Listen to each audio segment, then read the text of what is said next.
चुना है। अगर विपक्ष को मेरे बोलने दीजिए, आप फिर टोकने लगे। अरे कितना बोलेंगे भाई, मैं आपके यहाँ पर, मैं आपका यहाँ पर वो सुनने थोड़ी आई हूँ, रैली में थोड़ी आप, और मैं आपका वोटर थोड़ी हूँ कि आप बोलते चले जाएंगे और मैं सुनती चली। अरे ये विक्टिम कार्ड अंदर रखिए पीछे वाली जेब में, मुझे मत बताइए। मैं बहुत जस्ट हूँ, मैं बहुत जस्ट हूँ। बोलने नहीं दे रही। एक गिलास पानी आपको करेंगे हथेली अपनी आगे। अगर याद आ गया, लेकिन बहराइच आपके मुंह से नहीं निकल रहा है। बोलिए बहराइच में क्या हाथों को आगे, मैं दूं ये पानी। दिखाइए।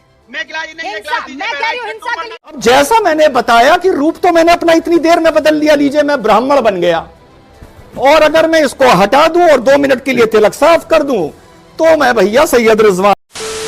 नमस्कार दोस्तों, स्वागत है आपका एक ऐसी जोरदार धमाकेदार डिबेट वीडियो में। दोस्तों आप इस डिबेट वीडियो को पूरा देखोगे, अंत तक देखोगे तो दोस्तों आप समझ जाओगे कि ये 1991 का नरसिम्हा राव की सरकार जो कांग्रेस की थी वो क्या था। तो दोस्तों रिजवान अहमद ने अपने ही एक रूप को हिंदू और मुस्लिम में बनाया और 1991 का वर्शिप एक्ट के बारे में अच्छी तरह से समझा दिया है। दोस्तों इतना अच्छे से और इतने इंटरेस्टिंग तरीके से इस वर्शिप एक्ट के बारे में दोस्तों हमारे रिजवान साहब ने समझाया है, तो आपकी आंखें फटी की फटी रह जाएगी। आप सोच भी नहीं सकोगे इतनी बड़ी बात रिजवान अहमद जी ने बहुत ही आसानी से कह दी। तो दोस्तों पूरा डिबेट देखिएगा, लेकिन उससे पहले अनुराग भदौरिया की होने वाली कुटाई क्योंकि वो बोलते हैं और लगातार बोलते जाते हैं, जो मेन सवाल होता है उसका जवाब देते नहीं है। तो दोस्तों इसी से चिढ़कर रूबिका लियाकत जी इनकी भरपूर कुटाई कर देती है। दोस्तों प्लीज डिबेट पूरा देखिए, मैं सच कहता हूँ आपको बहुत ही आनंद आने वाला है। तो चलिए शुरू करते हैं डिबेट वीडियो, लेट्स स्टार्ट। बहुत दिन हो गए हैं, मजा नहीं आ रहा है। अभी मजा आएगा ना भिड़ो। पिक्चर चालू करो बे। इस बहस को बहुत सोच समझकर यहाँ पर जनता के सामने रखो। सिर्फ संभल की बात नहीं है, ये मामला आप देखिए अजमेर भी पहुंच चुका है, और धीरे धीरे बहुत से ऐसी जगह है जहां पर हिंदू भाई बहन चाहेंगे कि हमारी जो जड़ें हैं अगर उसको तोड़कर किसी ने उसके ऊपर काबिज होकर अपनी हुकूमत जमाने की कोशिश की तो हमें उसका पता चले। ठीक है, ये होने वाला है और होता हुआ दिख रहा है। एक सेकंड अनुराग जी, मैं सिर्फ संभल तक नहीं रुकी हूँ ना, आपने मेरे सवाल को बहुत आराम से, इत्मीनान से और चालाकी से घुमा दिया। मैंने आपसे कहा, अरे मैं बोलने दूंगी भाई, मैंने आपको बीच में नहीं रोका और ना टोका। मेरा सवाल सुनिए। रोक ही दिया आपने बीच में। नहीं, मेरा सवाल सुनिए। आपका सवाल सुन लिया था, मैं आ रहा था। क्या मेरा सवाल है बताइए मुझे। 2012 से पहले जब वहां पर सब कुछ ठीक ठाक चल रहा था, तो फिर कहां से ये सारी की सारी रवायतें बदल दी आपने? इसका जवाब दीजिए, फिर मैं आगे बढ़ना। मैं आपको सीधी सी बात बता रहा हूँ, कहीं कुछ नहीं हो रहा था। भारतीय जनता पार्टी को सिर्फ और सिर्फ जनता को असली मुद्दों से ध्यान भटकाना है, नफरत की राजनीति को जोर मारने वाला काम करने वाले लोग हैं। आप बताइए क्या हमने कहा था कि वहाँ कासगंज में जिस तरह की हिंसा हुई, क्या जिस तरह आपने बहराइच में देखा, क्या हमने नहीं कहा बहराइच में इनको पुलिस को सैनिटाइज करना चाहिए था? आज हमारे बीच में रामगोपाल मिश्रा जी होते, अगर पुलिस सिस्टम मजबूत होता तो पुलिस वहां चौकन्नी होती, तो पुलिस उसको चढ़ने से रोकती, उस घर पे भी चढ़ती और उसको बचाती। लेकिन ऐसा नहीं हुआ ना, ऐसा ये करते नहीं है क्योंकि इनको करना नहीं है। अगर ये करें, अगर अपनी पुलिस सिस्टम को मजबूत रखे तो इस सब की घटना हो ही ना पाए।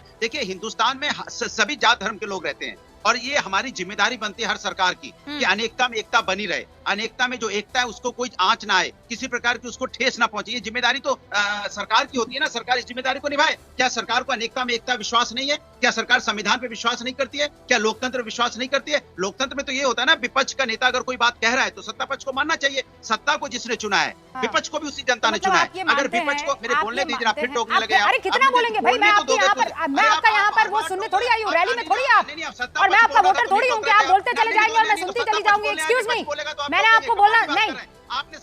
90 सेकंड उन्होंने बोला, 1.5 मिनट से बोले चले जा रहे हैं और मुझे बोलने नहीं दे रही। अरे ये विक्टिम कार्ड अंदर रखिए पीछे वाली जेब में। क्या सीन है? मुझे मत बताइए। मैं बहुत जस्ट हूँ, बोलने नहीं दे रही। क्या बोलने नहीं दे रही? बोले चले जा रहे हैं। आप चाहते हैं कि पूरा आधे घंटे का प्रोग्राम जो एक्सक्लूसिव कर लूं मैं समाजवादी पार्टी के राष्ट्रीय प्रवक्ता अनुराग भदौरिया के लिए। समाजवादी पार्टी राष्ट्र की बात करती है तो आपको दिक्कत होने लगती है। अरे राष्ट्र की बात करती है, मैं तो आपसे पूछने वाली थी कि अगर आपको ये लगता है कि सरकारों के नाक तले अगर इस तरीके की हिंसा हो जाती है तो सरकार को चुल्लू भर पानी में डूब मरना चाहिए, तो मुजफ्फरनगर दंगों के लिए ये दूं मैं एक गिलास पानी आपको। क्या बोला तूने? करेंगे हथेली अपनी आगे। अगर याद आ गया, लेकिन बहराइच आपके मुंह से नहीं निकल रहा है। बोलिए बहराइच में क्या हाथों को आगे, मैं दूं ये पानी। दिखाइए। मैं गिलास नहीं, मैं कह रही हूँ हिंसा के लिए सारी सरकारें जिम्मेदार है सर। सारी सरकारें जो है वो जिम्मेदार है हिंसा के लिए अगर होती है। जवाब देना होगा सरकार जिसका सिस्टम, जिसकी पुलिस, जिसकी, उसे जवाब देना होगा, चाहे वो योगी आदित्यनाथ हो कि अखिलेश यादव हो। लेकिन अब मैं मुद्दे पर लौट के आ रही हूँ और मैं इसको राजनीतिकरण करने के लिए नहीं। बस एक सेकंड रुक जाइए Anurag ji, I have given you enough time. मैं आपके उस चक्कर में नहीं पड़ूंगी, बहुत टाइम हो गया, बहुत टाइम हो गया सर, बहुत टाइम हो गया। मैं वो फैक्ट्स में ठीक कर दूं। एक तो ये जो वर्शिप एक्ट है 1991 का, उसमें कहीं एक ऐसी लाइन आप मुझे बता दीजिए, ऐसा कोई पैराग्राफ बता दीजिए जहां पर उसकी वास्तु स्थिति क्या है ये पहचानने से या ये जानने से उसमें किसी ने इनकार किया। वो जो जगह है जिस हालत में अभी है वैसी रहेगी, मैं समझ सकती हूँ। ए और संभल वाले केस में sir I have found it again, मतलब मैंने चेक किया है, संभल वाले केस में एएसआई के अंडर है वो जगह, तो ना वो मंदिर ना वो मस्जिद, आप समझ गए, और उस पर वो वर्शिप एक्ट लागू ही नहीं होता है। अब उसकी डिटेल में डाइव इन हम बाद में कर सकते हैं, लेकिन आप कह रहे हैं कि 1991 ने इसको फुल स्टॉप लगा दिया था। अब वकील साहब आएंगे, रिजवान अहमद साहब, कहां रुकेगा? शुक्रिया। कैसे रुकेगा? शुक्रिया। जय हिंद, वंदे मातरम। हाँ, कहां रुकेगा अभी बता देता हूं कहां रुकेगा। और अतिकुर रहमान भाई ने जो प्लेसेस ऑफ वर्शिप एक्ट की बात करी, गारंटी देता हूं रूबिका जी, आपके प्रोग्राम से आज जो गूंज उठेगी वो एक्ट ऑफ 1991 क्या है इसकी दिशाधारा पूरे देश में बदल देगी। दो शब्द पकड़ के चलिए, एक रूप, एक स्वरूप। अब मैं जानबूझ के ये टोपी लाया हूं। अब जब मैं ये टोपी लगाता हूं तो मैं रूप से, दाढ़ी भी है, मैं बिल्कुल मुसलमान लग रहा हूं आपको, कोई देखिए बता देगा मुसलमान है। अब मैं ये टोपी हटा देता हूं, अब मैं ये पहले तो ये टीका लगाता हूं और उसके बाद मैं ये भगवा वस्त्र धारण कर लेता हूं। अब मेरा रूप क्या हो गया? मेरा रूप हो गया ब्राह्मण का रूप, बनारस का ब्राह्मण। कहने का मतलब यह है कि रूप बदले जा सकते हैं, स्वरूप नहीं बदला जा सकता। अब यह स्वरूप शब्द कहां से आया? प्लेसेस ऑफ वर्शिप एक्ट अपनी टीम से कहिए कि सेक्शन 4 फ्लैश करे, यह बड़ा इंपॉर्टेंट है इस देश के लिए। सेक्शन 4 इंग्लिश और हिंदी में फ्लैश करवाइए। सेक्शन 4 लिखता है हिंदी में, उपासना स्थल का धार्मिक स्वरूप जैसा है वैसा ही रहेगा 1947 के बाद। और इंग्लिश में सेक्शन 4 लिखता है the character of the place, रूप जैसा है वैसा ही रहेगा। ना ना, स्वरूप स्वरूप स्वरूप स्वरूप, ओके, हाँ, स्वरूप स्वरूप। और इंग्लिश में लिखा हुआ है the character of the place. यहां पर कानून लिखने वाले ने आइडेंटिफिकेशन नहीं यूज किया और उन्होंने रूप शब्द का इस्तेमाल नहीं किया। अब जैसा मैंने बताया कि रूप तो मैंने अपना इतनी देर में बदल लिया, लीजिए मैं ब्राह्मण बन गया, और अगर मैं इसको हटा दूं और 2 मिनट के लिए तिलक साफ कर दूं तो मैं भैया सैयद रिजवान अहमद सैयद बन गया। गजब टोपीबाज आदमी। रूप बदलना तो इतनी देर की बात है। अब स्वरूप क्या चीज होती है? रूप वो होता है जो शक्ल से आप पहचान सकते हैं, स्वरूप होता है अंदर क्या है।